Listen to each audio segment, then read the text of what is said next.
Jim and I had Paul in '73. Jim was really nice at first. He was a loving father, and he just changed. My husband was yelling and spanking the two older kids from the previous marriage. Jim got really controlling and mean.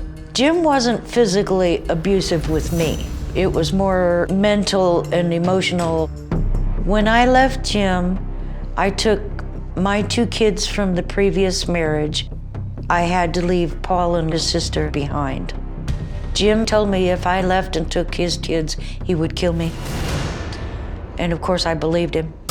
Once I left my husband, I never saw Paul or my other daughter again. If I'd have known that I was never going to see them again, I might have tried to take them with me. Paul was very loving and sweet. He was the best baby. He would smile the most. He hardly ever cried. When Troy Dunn's office called me and informed me that Paul had passed, it really saddened me. I don't think anybody's passing affected me as much as that one. Out of all the children I had, I would have liked to have seen Paul the most. I didn't feel worthy to meet my grandson before, but I do want to meet him. I just love Paul so much. I'd like to have a relationship with this grandson and maybe eventually hold a great-grandchild in my arms.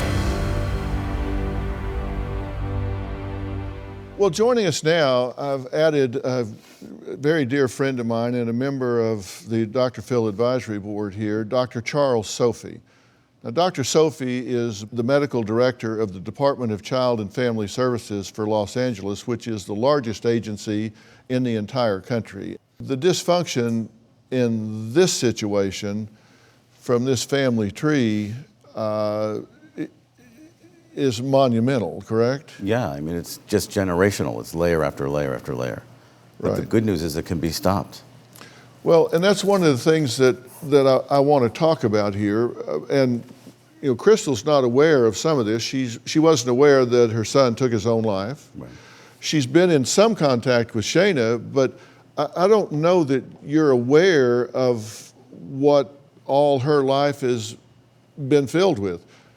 21 different foster homes by high school age, subjected to molestation in age brackets of 6 to 9 and 13 to 15, 4 children by the age of 20, self-medicating, turning to drugs, fought her way to sobriety.